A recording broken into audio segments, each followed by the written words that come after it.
Sean más que bienvenidos, igualmente bienvenidos a todos los que nos están viendo desde la transmisión de Facebook. Y si lo están viendo desde YouTube, los invitamos a ver nuestro último video que va a aparecer aquí, ¿verdad? Y bueno, sin más preámbulo, ¿qué tal si oramos para poner esta palabra en manos del Señor? ¿Está bien? Entonces, inclinemos nuestro rostro. Gracias, Señor, por este día, por tu gracia y tu fidelidad, Señor. Gracias porque nos permites venir a la iglesia, Señor, poder aprender más de tu palabra. Padre, que esta palabra se impregne en nuestro corazón, que sea parte de nuestro diario vivir, que podemos aprender más de ti, de tu actitud, de tu carácter, de lo que tú quieres con cada uno de nosotros, que podemos cumplir tu propósito y aprender a oír tu voz. Gracias, Señor, por esta oportunidad. A ti toda la gloria y la honra. Amén y amén. ¿Quiénes pudieron ver el título de hoy, el tema de hoy? Entonces, saben de lo que vamos a hablar. Entonces, ¿en qué gira en torno a la palabra de hoy? Casi, casi. Porque la palabra de hoy gira en torno a Jesús, pero muy bien, muy bien. No sé si es la humildad. La humildad, un corazón humilde. Y la verdad es que esto trae consigo mucho aspecto cultural o generacional. Se los explico de esta manera. Muchas veces, o la mayoría de veces que yo he escuchado a una persona hablar de humildad, se refiere al aspecto económico, economía. Una persona con pocos recursos es humilde. Y es que, no, es que esa persona es muy humilde. Entonces de fijo es muy buena. No, no, es que no tiene casi nada. ¿Cómo? O sea, eso no es cierto, no es humildad. Porque yo hablando con mi tía, de hecho, de fijo está viendo esto, yo hablando con mi tía, y dice, vea, yo que he andado en la calle, he conocido gente casi sin nada, siendo las personas más egoístas que he podido conocer. Entonces, ¿dónde queda la balanza? Entonces llegamos a la conclusión de que la humildad no es una condición, es una actitud. ¿Por qué no es un sentimiento? Porque yo no me siento humilde. Es porque yo lo demuestro. La humildad se demuestra. ¿Quiénes han tenido la oportunidad de leer el manual de lealtad? Bueno, quienes están atrasados o quienes no han podido ponerse al día o tal vez no están a disposición, ese manual los invito a leerlo porque la verdad es muy edificante ver todo lo que dice, saber, conocer mi perspectiva, cómo yo debo tratar a los demás y también poder analizar cómo los demás actúan y así ver dónde es un lugar correcto donde yo pueda ver que se encuentra la edificación, donde se encuentra Dios en medio de ese lugar. Porque es muy importante, la iglesia somos nosotros, ¿cierto? Pero la iglesia también es un templo. La iglesia vienen muchas personas, pero no significa que todas esas personas conozcan a Dios. Entonces hay que tener mucho cuidado a poder entender y saber cómo funcionan ese tipo de señales. Por eso el manual de lealtad es muy bueno. Bueno, les comenté que la humildad es una actitud, pero en sí, vayámonos a algo más específico. Busqué y encontré dos definiciones de humildad. Uno es por la Real Academia Española que dice que la humildad es la virtud que consiste en el conocimiento de las propias limitaciones y debilidades y en obrar de acuerdo con este conocimiento. La otra versión dice, la humildad es una cualidad que implica el desapego a lo material y la ayuda al prójimo. Ok, entonces ya vimos que la humildad no es una condición, es una actitud. ¿Y qué podemos rescatar de estas dos definiciones? La humildad no significa pegarse a lo material, sino velar y poner atención a la otra persona. También nos enseña esta definición que la humildad se refiere a conocerme a mí mismo, saber cuáles son mis fortalezas, pero también muy importante saber cuáles son mis debilidades. El pastor Juan Carlos siempre ha dicho que aquí todos nos complementamos. Pero si todo el mundo es perfecto en todo, no necesitaría complemento. Entonces yo para encontrar un complemento necesito saber en qué estoy faltando. Y viceversa, esa persona tiene que saber en lo que yo soy bueno y en lo que le puedo ayudar. Pero entender esa limitación se llama humildad. Entonces, si conocemos y ya vimos que es una actitud y demás, una mejor manera para entender lo que es este tipo de actitud es entender sus contrapartes, porque toda una parte tiene una contraparte. Y encontré, de fijo y un montón más, pero encontré 4. El primero está la vanagloria, que significa presunción u orgullo del propio valer. Es decir, yo valgo tanto que la otra persona no. El orgullo, y ahorita vamos a hablar de esto porque es bastante interesante, el orgullo es el exceso de estimación hacia uno mismo y hacia los propios méritos por los cuales la persona se cree superior a los demás. Es que como yo he alcanzado esto, es que como yo soy esto, como yo vengo de allá, de aquel lugar, entonces automáticamente yo me convierto en superior a usted. Pero yo he visto en muchas enseñanzas y así, no aquí, en YouTube y así, que dicen que el orgullo no es malo, porque el orgullo es saber que yo tengo un valor. Y yo le digo, bueno, espérese un momento. Si Jesús dice que Dios, estoy parafraseando, Dios aparta su mirada a los de soberbia y los orgullosos, entonces nos da a entender que el orgullo no es agradable ante los ojos de Dios. Entonces, ¿cómo llegamos a la conclusión de que el orgullo no es malo? Y es que dicen, es que usted debe tener honor, usted debe saber lo que vale. Sí, pero no por eso significa que tengo que sentirme superior a la otra persona. Y es que, bueno, ya ahorita dentro de eso, por eso digo que es bastante interesante cómo el orgullo llega a torcer la humildad de una manera indirecta, como debajo de la mesa. La tercera contraparte es el egocentrismo, también se le puede decir egoísmo, la valoración excesiva de la propia personalidad que lleva a una persona a creerse el centro de todas las preocupaciones y atenciones. Y la cuarta es la soberbia.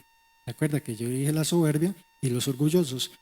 La soberbia es el sentimiento de superioridad frente a los demás que provoca un trato distante o despreciativo hacia los demás.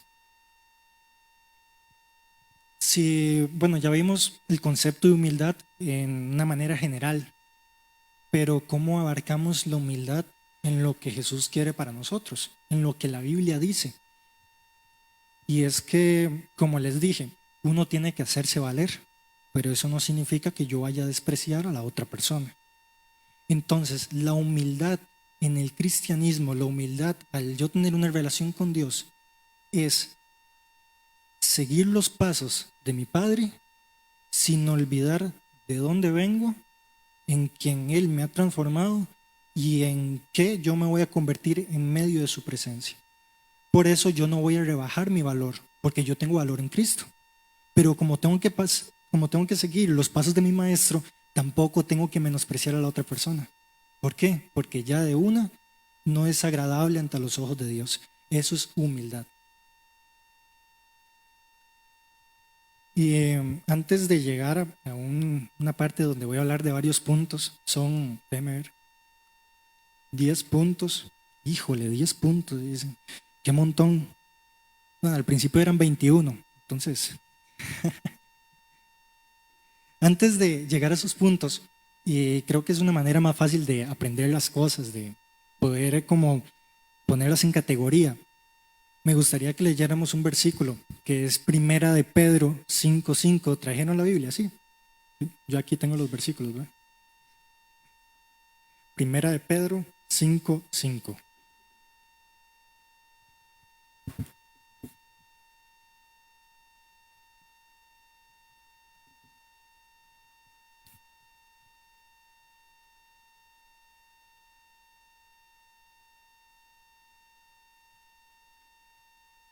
¿Me dicen cuando lo tienen?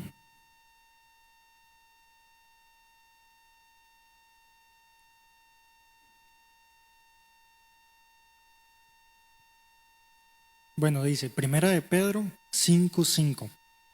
Igualmente, jóvenes, estad sujetos a los ancianos y todos, sumisos unos a otros, revestidos de humildad, porque Dios resiste a los soberbios y da gracia a los humildes. Esto es como un versículo para dar introducción de que la humildad es entender la autoridad de otra persona.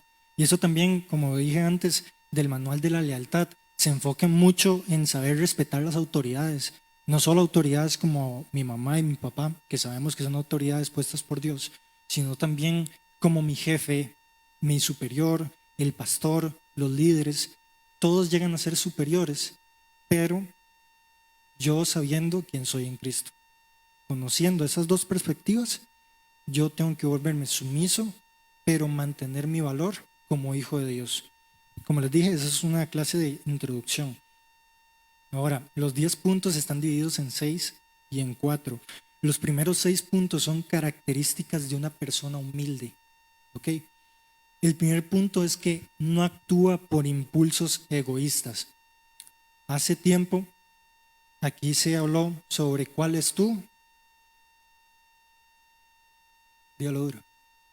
¿Cuál es tu motivación? Entonces, ¿qué es lo que dice aquí? Muy bien, Leo, muy bien. ¿Qué es lo que dice aquí? Tenemos que tener cuidado en dónde se encuentra nuestra motivación para hacer las cosas. Porque yo voy a leer aquí, como para no perder el hilo, que a veces me desvío y me lleva a la corriente. Debemos poner atención a nuestra motivación para hacer las cosas, ya que si hacemos algo por vanagloria o por propia exaltación, nuestro corazón no está enfocado en glorificar a Dios.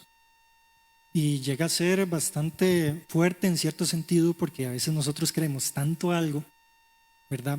Que solo nos enfocamos en nosotros, en nuestro crecimiento, en nuestro bienestar, en yo. Y cuando me dan la oportunidad de aprender de otra persona, de tal vez crecer, de que otra persona tenga la amabilidad de poder enseñarme, de poder instruirme en el camino correcto que Dios quiere para mí, pero por mi soberbia y egoísmo, yo digo, la verdad no, es que yo estoy bien, porque soy yo y nada más yo, porque mi motivación es mi propio camino, entonces no habrá crecimiento. Con respecto a este punto, me gustaría que fuéramos a Filipenses 2:3. Filipenses 2:3.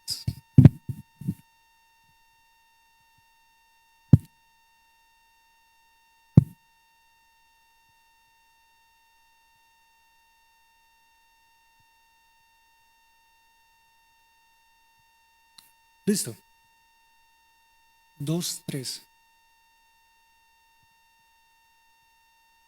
Dice, nada hagáis por contienda o por vanagloria, antes bien con humildad, estimando cada uno a los demás como superiores a él mismo.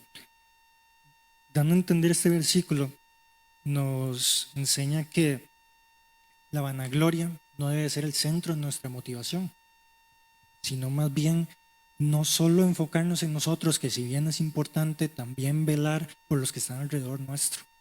Porque si nosotros hacemos crecer a los demás, por consecuencia, y si yo estoy enfocado, porque el enfoque no se debe perder, por consecuencia ellos me ayudarán a crecer a mí. Es como la competencia. Ustedes han visto que, bueno, yo por muchos años practiqué fútbol y a mí siempre me han dicho, sea competitivo, pero no solo con usted mismo, sino con las demás personas.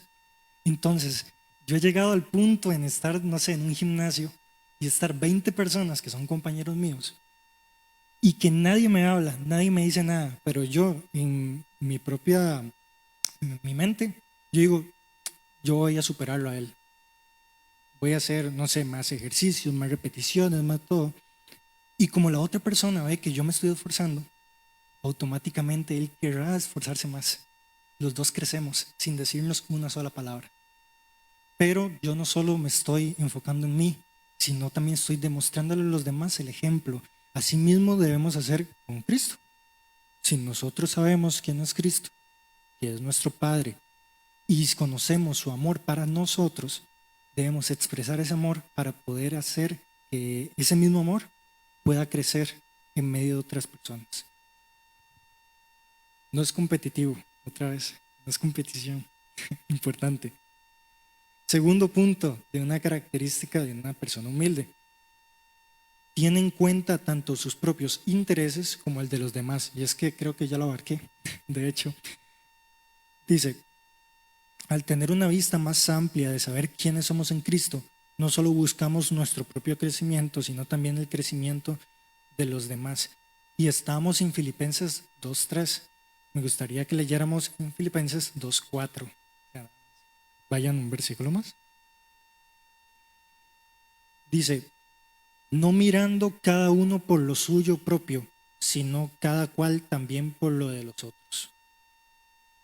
En el versículo anterior dice, no hagan nada por vanagloria. Y en el versículo 4 dicen, no solo enfóquense en lo suyo, sino también en los demás. Es el cuidado que hay que tenerle a los demás. No el cuidado de no me hable, no el cuidado de por favor no me mire, sino el cuidado de que la verdad es que yo lo aprecio a usted. Tal vez usted no me conozca mucho a mí, pero la humildad que requiere Cristo o que Dios pide de mí hace que yo me preocupe por usted. Tercer punto, presenta una actitud empática. Dice, un corazón de piedra no se le permite conocer sentimientos ajenos. Más bien, prioriza su bienestar sin importar la situación del prójimo. Y lamentablemente eso se llama egoísmo. Que lo hablamos, es una de las contrapartes de la humildad.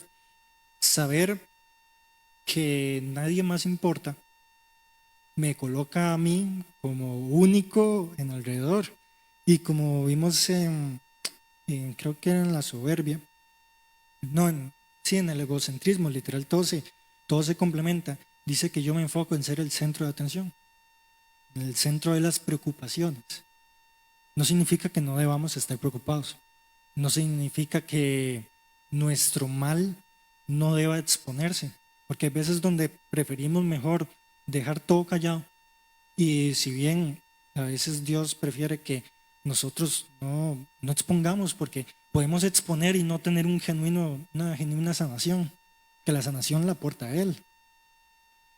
No se refiere a exponer nuestra situación, se refiere a que nuestro ego no haga que esa exposición nos haga sentir como los más importantes, porque cada quien tiene sus propias batallas, cada quien tiene sus propias preocupaciones. Y sabemos que si nosotros, si bien no somos el centro de atención, a Dios le preocupa nuestra preocupación, porque es parte del amor que Él tiene hacia nosotros. Un padre se preocupa por su hijo. Entonces, como hijo debemos buscar al Padre antes de cualquier otra cosa. No buscar ser el centro de atención, buscar a Dios. Es simple, o sea, no hacer algo para hacer otra cosa. Bueno, también el significado de empatía, y significa conocer y sentirse identificado por la situación, sentimiento o emoción de alguien más. A mí me llama mucho la atención. Creo que está en Romanos, la verdad no lo tengo apuntado y la verdad no podría decirles un versículo específico, pero Pablo una vez dio como un tip para poder evangelizar. Dice que cuando, estoy parafraseando, y como les digo, no sé el punto exacto, el versículo exacto, pero dice que cuando yo quiero hablar del amor de Dios hacia otra persona y veo que la persona está en cierta condición, yo busco estar en un punto en el que él y yo podamos identificarnos, en el que él y yo podamos estar en el mismo sentir. ¿Por qué? Porque así el mensaje va a llegar más directo. Eso es un tip que lo da Pablo. Eso se llama empatía, que significa preocuparse por los sentimientos, por la condición o por la emoción. También no significa que ser empático significa estar en los momentos malos, sino también en los momentos alegres. Por ejemplo, que una persona, no sé, se gradúe, tenga un nuevo trabajo. Brother, ayer gané mi primer salario. No buscar en el punto de orgullo, en el punto de, ¿cómo se le dice eso? Envidia, en el punto de envidia, sino sentirse feliz por la otra persona. Eso se le llama empatía.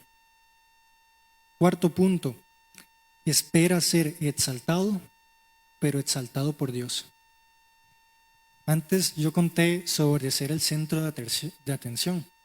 No solamente eso se puede ver con las preocupaciones, sino también se puede ver con nuestras victorias. Es que yo ayer hice esto y esto y esto y que bien. O sea, la parte de empatía, que bueno que usted lo está logrando. Pero otra vez hay que ver dónde está nuestra motivación. Si yo lo expongo para que las personas me aplaudan y todo lo demás, dijo por una canción, en una canción ahí dice, las personas aplaudieron y el burro pensó que los aplausos eran para él. ¿Ya captaron la canción? Sí, más o menos. Los aplausos eran para Jesús, pero el burro pensó que los aplausos eran para él. Funciona igual. La palabra de Dios, obviamente, otra vez parafraseado, dice que en el silencio yo te exaltaré en público. Bueno, la verdad no, me ayuda.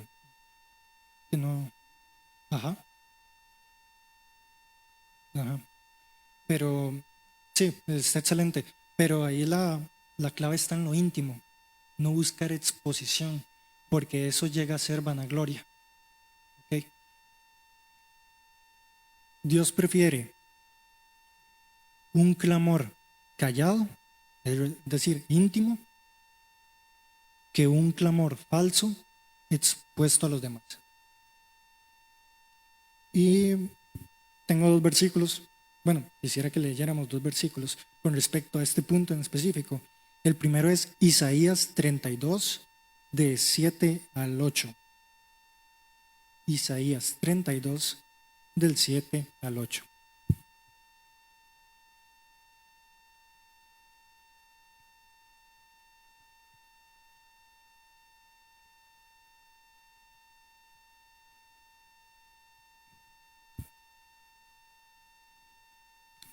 Listo. Dice, las armas del tramposo son malas, trampa, trama, perdón, sí, trama, intrigas inicuas, disculpen, para enredar a los simples con palabras mentirosas y para hablar en juicio contra el pobre. Pero el generoso pensará generosidades y por generosidades será exaltado. Aquí la Biblia nos habla de otro punto de poder buscar, de un método en el que nosotros podemos buscar o encontrar exaltación, y es hacer trampa. Siempre se nos ha hablado que la trampa es mala, pero brother, a la gente le sale, a la gente le sale la trampa, son tramposos y de manera no legítima llegan a ser ganadores.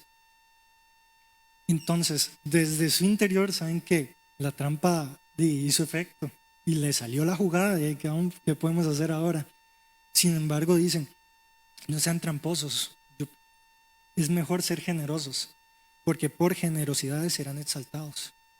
Es mejor buscar un buen camino, tal vez, y esto lo podemos enfocar mucho en comparaciones, que si bien es malo, siempre es importante buscar ejemplo de otras personas.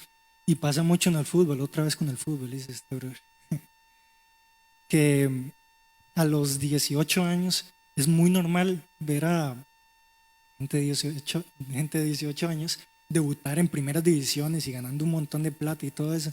Y usted llega sentado en la casa, mira al techo y dice, ¿y cuándo llegará mi momento? O sea, si ese tipo está ahí, significa que yo tengo que estar ahí también. Porque él tiene 18 y yo tengo 18. Pero, ¿por qué no es así? Entonces, a veces es mejor tener un camino recto, un camino firme, que tal vez dure, pero en esa duración usted pudo aprender, pudo madurar, pudo crecer en Cristo, que es muy importante. Porque a veces muchas personas dan el salto, pero luego se caen. ¿Por qué? Porque dieron un salto, no caminaron. Es mejor el camino que dar el salto y luego resbalarse por hacer trampa. El segundo versículo es Primera de Pedro 5:6. Primera de Pedro 5, 6.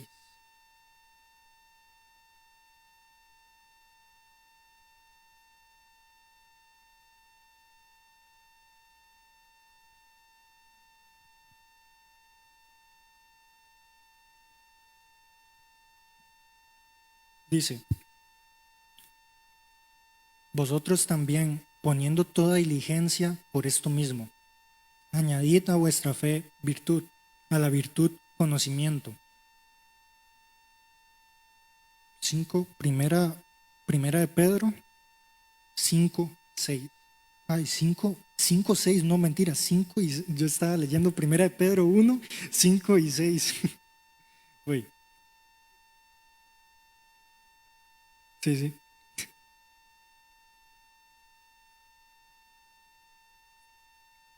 Uy.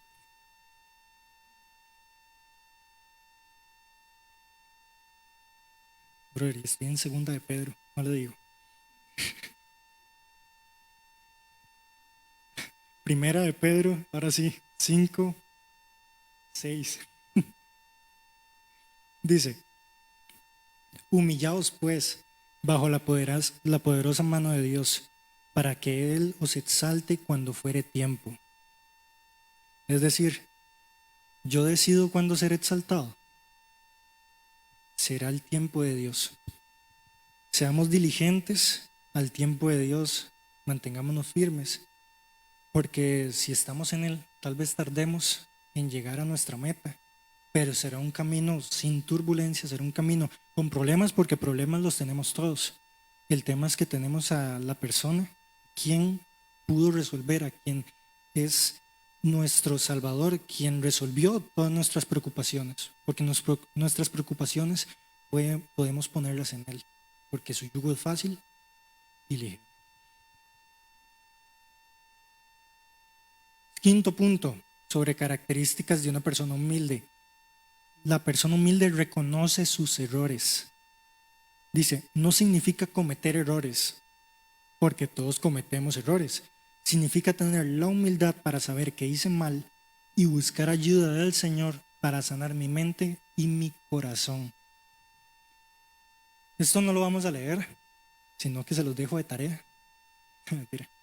No, sí, pero sería bueno que lo leyeran, porque es un capítulo, no es un versículo, es un capítulo. Y de fijo ya deben estar pensando en cuál capítulo de la Biblia les voy a comentar. De una persona que era considerada estar conforme al corazón de Dios, declararse o sentirse totalmente arrepentido por lo que hizo y pedir perdón, reconociendo su error delante de Dios. ¿Ya se imaginaron cuál capítulo es? ¿Cuál es? Ahora Leo le da un premio. Leo le da un premio. No sé cuál, pero ahí usted piensa en eso, piensa en eso. Excelente. Es el Salmo 51, donde vemos a David totalmente arrepentido, o sea, literal. Nosotros leemos, no sé, Salmo capítulo 2 o 115 y demás, y vemos palabras de exaltación a Dios, gloria, majestad, hermosura y demás, porque David, además de ser rey, también yo lo considero que era un poeta, porque los versos de él eran muy profundos, pero eran muy profundos con sentido. Él no tiraba por tirar, no hablaba por hablar, ni escribía por escribir. Cada verso tenía su significado, pero el enfoque de esos versos era glorificar a Dios. Ahora, en el Salmo 51, no solo vemos una persona que glorifica a Dios, sino una persona totalmente arrepentida, reconociendo que a Dios es toda la gloria y toda la honra, y es por eso que se arrepiente. O sea, el enfoque sigue estando en el mismo lugar, pero la perspectiva o tal vez la intención con la que se escribió, tal vez no perdió el enfoque, pero sí el mensaje fue diferente. No fue una persona estando de pie, es una persona caída pidiéndole a Dios que le ayude a ponerse de pie. Es muy bueno ese pasaje. Y sexto y último punto de esta sección es que la persona humilde aprende de los demás. Dice, el humilde conoce y acepta sus debilidades, por lo que busca ayuda para convertirlas en fortalezas. Yo les comenté la parte de complementarnos, de saber cuáles son mis debilidades, conocer cuáles son las fortalezas de Jordan y yo poder complementarme para buscar un mismo objetivo. Eso siempre es muy importante, estar con alguien, con otra persona o un grupo de personas, quién sabe, que estén enfocadas en un mismo objetivo. Porque eso no solo los guiará por un buen camino, sino también que en medio de ese camino se mantendrán firmes. De la misma manera es como buscar a Cristo. Si yo estoy con una persona que si yo sé quién es Cristo para mí, yo sé lo que Él significa para mí, y si la otra persona, tal vez tengamos el mismo enfoque, pero no tengamos el mismo camino, simplemente eso se desvía. O sea, no sirve. No sirve. Tal vez haya crecimiento, pero no hay estabilidad. La persona humilde conoce sus debilidades, pero también se deja enseñar. Muy importante. Hablamos de el egoísmo, de saber que como yo soy suficiente, yo no me dejo enseñar por nadie, porque si lo aprendo serán por mis propios méritos, por mi propio medio, y si usted me quiere ayudar, es que es usted el que se quiere hacer el grande, es usted el que se quiere exaltar o demás. Yo no voy a dejar, no. O sea, también hay que encontrar o comprender que no toda persona es mala, ¿verdad? Tampoco podemos llegar en ese extremo de decir, es que esa persona, yo no confío en ella. Tal vez sea buena persona, pero nunca le he hablado, nunca he mirado, nunca me he preocupado por saber cuál es o dónde está su corazón, en qué lugar está puesto. Tal vez esa persona tenga el corazón puesto en Dios, pero yo por no conocerla, por no preocuparme, por saber que soy suficiente, me aparto y tal vez esa persona me quiera ayudar, pero por ese mismo sentimiento de que yo no quiero tener nada con esa persona, entonces soy yo el que no recibe la bendición. Con respecto a esto, me gustaría que fuéramos a Proverbios 26, 16. Son varios versículos, entonces aquí practicamos buscando la Biblia, en la Biblia. Proverbios 26, versículo 16.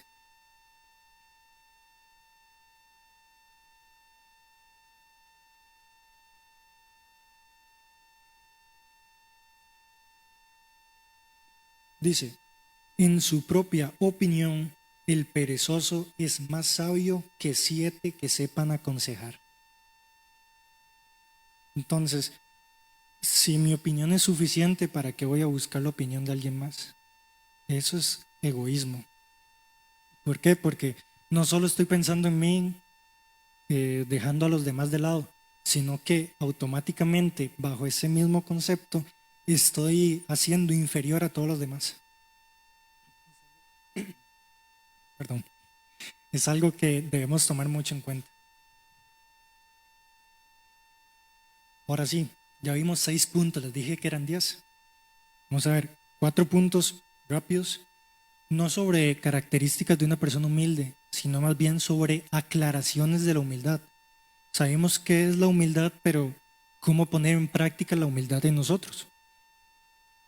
La humildad significa hacerse pequeño, pero no arrastrarse. Eso significa humildad. ¿Por qué? Dije anteriormente que yo al ser humilde conozco mi valor, pero eso no significa, tampoco tengo el derecho de hacer a otra persona inferior, ni que la otra persona se sienta mal. Me gustaría que leyéramos Mateo 5:39. Mateo 5:39.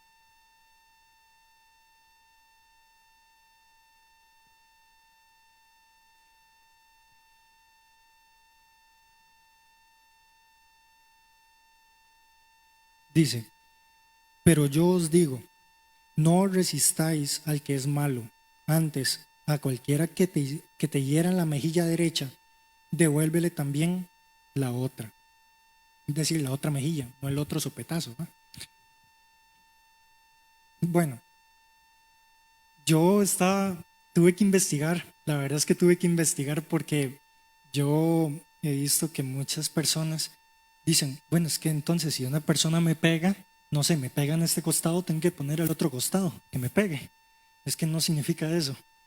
Si Jesús lo dijo, porque fue Jesús quien lo dijo, tuvo que decirlo con un significado, ¿verdad? No significa eh, recibir golpes o, perdón la palabra, recibir golpes a lo tonto. Porque si Jesús dice, si me pegan una mejilla, ponga la otra, pero ¿qué significa eso? Y es que también tenemos que adentrarnos a la cultura de Jesús en esa época. Y es que esto lo revisé. Hay teólogos que dicen que es cierto con respecto a la historia de Jesús. Y dice que en esa época era muy común ver a líderes y esclavos. Muy común. Entonces, entre esclavos, a la hora de golpearse, se golpeaban con el puño cerrado o con la palma de la mano, dos cachetadas. Pa, pa, dos cachetadas. Pero el líder, quien era el líder, quien reprendía al esclavo o al siervo, porque en ese momento el superior y el siervo, era con una sola cachetada, con esa parte. Entonces, una sola cachetada. Entonces, todo el mundo lo relaciona en donde dice, no resistáis al malo. Si te da una cachetada, una mejilla, ponga la otra. ¿Por qué? Porque si esa persona, que tal vez sea el líder suyo, no malentiendan, estoy hablando de una persona que se cree superior a uno, ¿verdad? Es lo que quiere dar a entender todo el significado.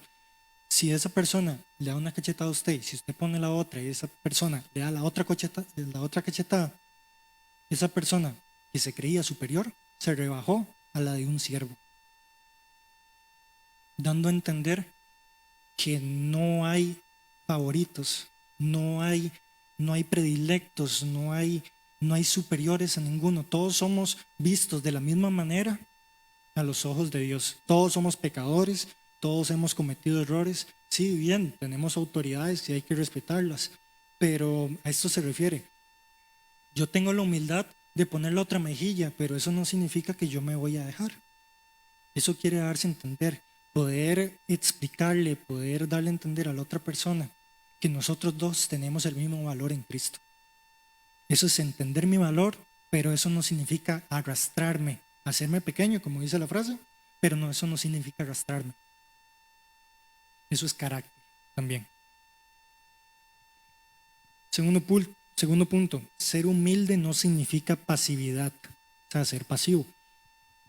Siempre vimos a Jesús como una persona de carácter templado. Era difícil hacerlo enojar, no significa que era imposible, porque se ha enojado. Y sabemos, en la Biblia sale las veces que se ha enojado. Pero a lo que me refiero con esto es que una personalidad templada, pasiva, no, humilde, no significa que sea pasivo. Porque dice, no lo vamos a leer, de hecho yo lo tengo aquí para ir agilizando. En Mateo 11:12 dice, desde los días de Juan el Bautista hasta ahora, el reino de los cielos sufre violencia y los violentos lo arrebatan. Y para ser violento, en el aspecto positivo, ¿verdad? No significa ir dando golpes a todas las personas que usted se encuentra en la calle, eso no es violencia. Significa una persona que sabe cuál es su objetivo, va y lo busca. Pero una persona pasiva sabe cuál es su objetivo, pero se sienta a esperar a que alguien se lo busque por él. Es una persona pasiva. La humildad debe estar presente en nuestra actitud activa. ¿Por qué? Porque, de hecho, yo lo dije en una prédica anterior, una prédica que yo di antes.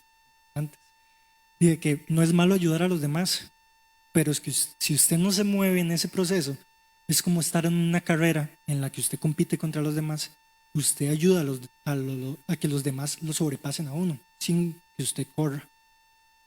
¿Ok? Eso es parecido si lo ponemos desde esa perspectiva. Tener la humildad para poder ayudar a las otras personas. Pero, obviamente, poniendo en cuenta todo lo que hemos visto, no enfocarnos en el egocentrismo, ni la vanidad, ni la soberbia, ni en ese tipo de actitudes. Ser humilde, pero no significa que yo sea pasivo, que me quede sentado, sabiendo cuál es mi camino y sin hacer algo al respecto. Dios quiere acción, porque todo es cuestión de decisión. No solo en el hecho de, y esto lo vemos muchas veces en la Biblia, no solo en el hecho de ir a hacer algo, como ir a hablarle a otra persona de Dios, sino también en el hecho de confesar cosas, confesárselas a Dios. Por ejemplo, yo considero, Fabián, considero que si yo tengo algo guardado y sé que Dios no puede ser burlado, ni nadie puede burlarlo, es decir, nadie puede esconderle ningún secreto, pero también es importante uno confesar las cosas, no solo para que Dios nos escuche, porque es así, sino porque confesar las cosas trae liberación, en todo sentido, mental, espiritual, sentimental, todo, todo. Entonces, yo al tener algo guardado y no confesárselo a Dios, yo lo considero como pasivo, porque no tomo la decisión de generar un cambio. Eso es pasividad. Tercer punto, dice, la humildad no significa que no podamos usar nuestros talentos. Dice, ser humilde no significa huir de los reflectores, es todo lo contrario. Si Dios nos dio un talento, Él se glorificará por medio de este. No tengamos miedo de usar lo que Dios nos dio y ser reconocidos por eso, pero siempre recordar que lo que hacemos es para Dios y para su gloria. A eso se refiere a la humildad que une ambas partes. El don que me dio Dios y poner ese don, se me lengua la traba, disculpe, poner ese don para glorificar a Dios y por esa misma acción Él se glorificará. ¿Por qué? Porque mi enfoque está enfocado, bueno, no hay la redundancia, mi enfoque va a estar enfocado en eso. Cuarto y último punto. La humildad es fundamental para el crecimiento espiritual. Ahora vamos a recopilar todo lo que hemos visto. Dios quiere de nosotros acción, que no velemos solo por nosotros, sino también por los demás. Ser sumisos, pero no arrastrarnos. Respetar a nuestras autoridades, ¿verdad? ¿Por qué todo esto? Porque esto nos da sabiduría y carácter. Nos da a entender que nosotros no somos el centro de atención. Somos un pecador como todos los demás. La diferencia es que yo soy un pecador redimido. Amén. No. ¿Verdad? Soy un pecador redimido por Cristo. Pecador redimido por Cristo que puede ayudar a los demás a buscar la misma redención que solo la da Cristo. Nos ayuda a tener los pies en la tierra y conocer que en la escasez Dios fue bueno y soy humilde en la escasez, pero en el proceso en el que yo vaya subiendo y Dios muestre su fidelidad, su gracia y demás, si yo llego a un puesto alto, que si Dios lo permite así va a ser para cada uno de nosotros, y tenemos que buscarlo porque también Dios pide acción, en ese puesto alto tener la humildad, sabiduría y madurez suficiente para decir, yo no soy superior a nadie. Si una persona necesita ayuda, yo la ayudaré, porque es lo que Dios me demanda a mí. Ahora, ya vimos los 10 puntos, ¿verdad? Así rápido, pero llegamos a esta última pregunta. ¿Cómo hago para adquirir una actitud de humildad? Y es que esto no se los voy a decir la respuesta así de inmediata, sino que les voy a dar un poco de contexto. El que anda con lobos, aullar aprende. Entonces, si nosotros nos adentramos en la presencia de Cristo, si conocemos lo que Él quiere para nosotros, si leemos la Biblia, que es Dios hablando, ¿verdad? Hacia cada uno de nosotros, conocemos cómo Dios trabaja, conocemos cómo era Jesús, conocemos cuál era su carácter, su actitud ante las situaciones, su actitud al tratar con las demás personas, automáticamente yo me estaré convirtiendo en alguien parecido a Jesús. ¿Por qué? Porque mi máximo ejemplo será Jesús. Si yo posiciono a Jesús como el principio, siempre se nos ha hablado de esto, poner a Jesús como el principio de nuestra vida, el ser el centro de nuestro entorno, de nuestro trabajo, nuestra iglesia y demás, todo nuestro entorno, en todo lo que nosotros vayamos a ver, vamos a ver a Jesús reflejado en todo eso. Por lo mismo que dije anteriormente, sabremos cómo Él caminaba, cómo Él actuaba, cómo Él trabaja. Porque el saber que, por ejemplo, ese ejemplo de ese niño, de ese joven de 18 años, que dice, pero ¿cuándo será mi momento? Es que Dios no trabaja así. Si yo conozco cómo Dios trabaja, yo estaré tranquilo. ¿Por qué? Porque mi ejemplo, mi fortaleza, mi refugio está en Él. Entonces, ¿cómo hago yo para adquirir una actitud de humildad? Parecerme más a Jesús. ¿Y cómo me parezco más a Jesús? Adentrándome más en su presencia. ¿Qué tal si nos ponemos en pie, chicos? Para ir finalizando.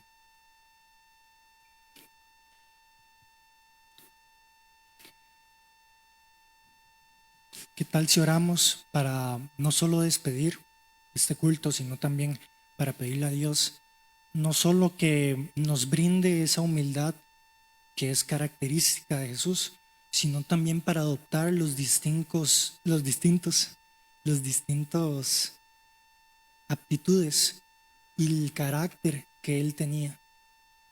Adoptar nosotros el carácter de nuestro Padre. Oremos. Gracias, Señor, por este día, por esta ocasión, Señor. Gracias porque tú, Señor, manifiestas en cada acción que tomamos, Padre. Porque todo, Señor, lo que hacemos es para tu gloria y tu honra, Padre. Esta noche, Señor, pedimos, Padre, poder adquirir tu carácter, poder saber cómo caminabas, tener pie firme, porque sabemos que en ti está nuestro refugio, tener fortaleza en tu presencia y permanecer siempre dentro de ella. Que tú seas quien nos sostenga, Señor, en todo momento, pero también comprender, Padre, que la madurez es necesaria para poder caminar nuestro propio camino y no desfallecer en medio de este. Padre, te ponemos este día para el resto de nuestras vidas como el principio y el único centro de nuestra vida, para que en todo lo que nosotros vayamos a hacer, ya sea un proyecto, perseguir un sueño, alcanzar un objetivo, tú seas el centro de ese camino, Señor, para que todo lo que hagamos tengamos la intención y el cuidado de hacerlo bajo tu voluntad y con el enfocado a hacerlo para tu gloria y tu honra, Señor. Gracias por ser tan bueno con nosotros, al tener la humildad de poder dirigirse, Señor, de poder vernos cara a cara, Padre, y poder ayudarnos en los momentos difíciles y ayudarnos también en los momentos de alegría. Esa clase de humildad es la que necesitamos este día, Señor. Y el resto de nuestras vidas, que podemos expresar este carácter tuyo a las demás personas, que las demás personas, nuestros familiares, amigos, conocidos, puedan comprender cómo es que tú actúas, comprender tu amor, comprender tu humildad, comprender tu bondad. Y bajo eso, Señor, declaramos en el nombre de Jesús y te pedimos, Padre, que nos cures en todo momento, que nos protejas, no solo hoy, sino también el resto de nuestros días, pidiéndote que siempre nos ayudes y recordando nosotros que tú debes ser el centro de nuestra vida. Gracias, Señor, por esta ocasión. Ayúdanos a llegar bien a nuestras casas. Sabemos que toda gloria y honra sean para ti y solo a ti, Señor, te agradecemos. Amén y amén.